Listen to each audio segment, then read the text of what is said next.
Hiya. This is about my 5th attempt at doing a video on this job, and I just can't for the life of me get it right. I start talking about something and I'm making a load of sense, and then I just start waffling, and it's just embarrassing. It's terrible, so I just have to delete it. So, you know, I was thinking to myself, should I do another video? I thought, I haven't even had a shave. And I thought, they don't care, they want to know about lime. So here goes. This job is on a place, is in a place called Baldersdale, and it overlooks Hoorie Reservoir. It's a place of absolute natural beauty. But everything, and I mean every single building, has had the granny knocked out of it with cement. I mean, really hammered, and it's so sad because it just looks so grey and sad. And you know, the cement is interacting with the natural stone, and it's causing it to rot.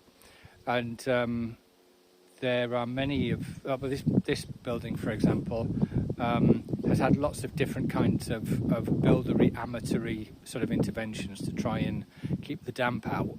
But at the end of the day, once it's cement pointed on the outside, with an absolutely, because it's the Pennines, right? The builders have used the richest, hardest, toughest, most inflexible cement mortar known to man, right?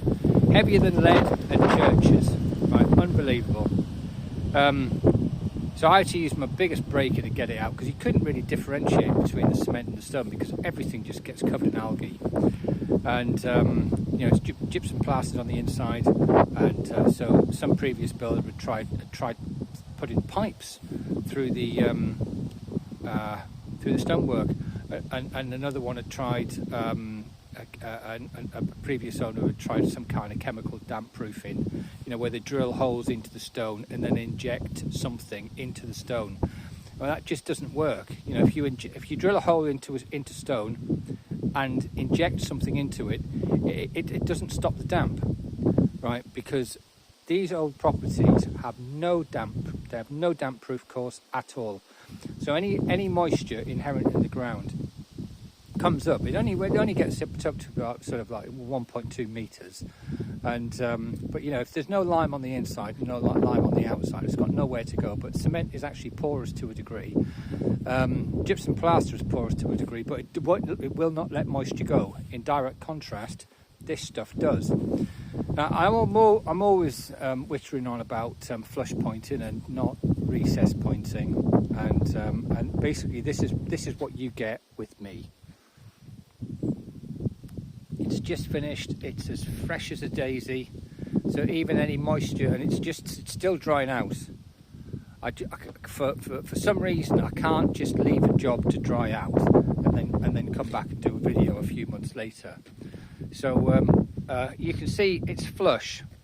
Okay, so there's no recessing. What I've effectively done, what I do when I'm pointing, is I effectively plaster a thin layer. Well, I think a thin layer. It's not that thin nowadays, because once the builders have been in and done a load of raking out and then backfilled it with cement, sometimes the recesses are quite deep. So, just as a point of information, just as an aside, I've said it before. I'll say it again.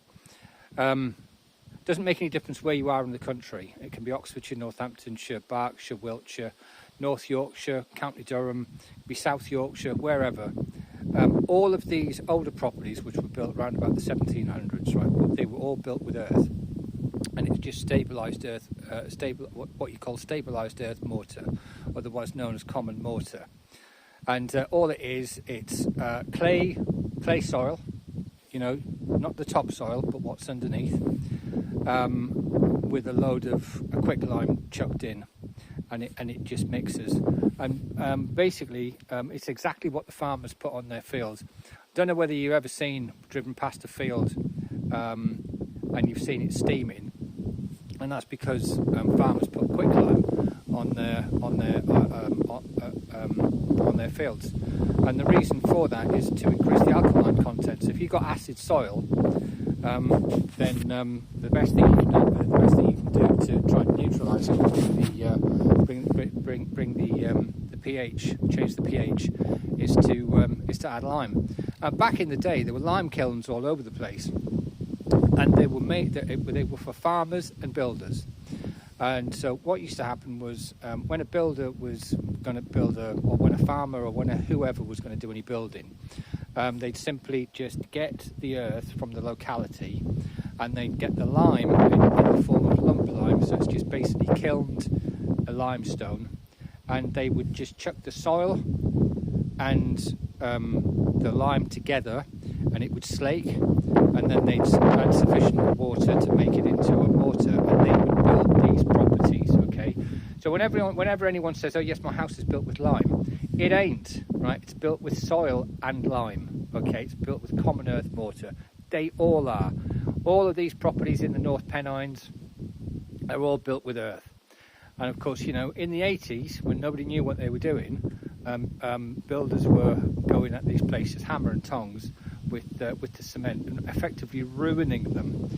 And of course, now people are experiencing, or have been for years experiencing, a absolute host of problems because of cement pointing and gypsum plaster. Right, so slowly but surely, what's going to happen is it's just rot in the built environment. And so, you know, my clients here have decided that the best thing to do is just get the cement mortar out. And this project's probably going to go on for years. Just going to come back every year and do an elevation or two. So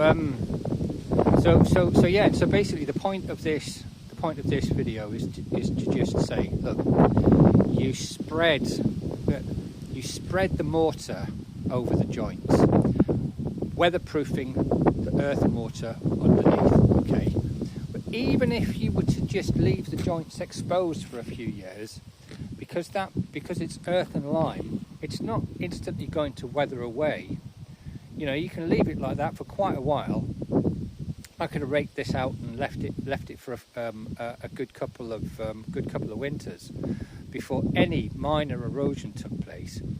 All this sand and lime does is it's just protecting the earth mortar underneath, because what happens is with sand and lime you actually get a set, right? And so it can rain as hard as it likes and it will not rework. Once sand and lime has set, that's the end of it.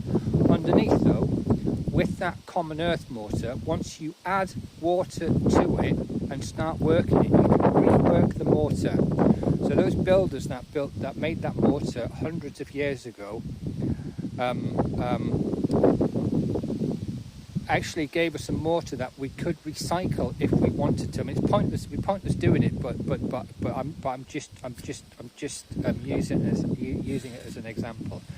We could recycle the mortar and build another house out of it if we wanted to, because once you add water to common earth mortar, it just brings it back. So that's it in a nutshell. Any questions in the comments below, just give us a shout. I wish I could do much better whiz bang videos. I mean, there's a plumber, I think it's Plumber Parts, that I follow, and he does super amazing whiz bang videos. They're absolutely brilliant, really entertaining. Whereas me, it's just me having a rant about an old house. But yeah, there you go. Anyway, that's what you get with me. All right, none of this messing about with a bit of this and a bit of that and a bit of the other, and we'll put some cement in, because I won't. All right, thank you for watching.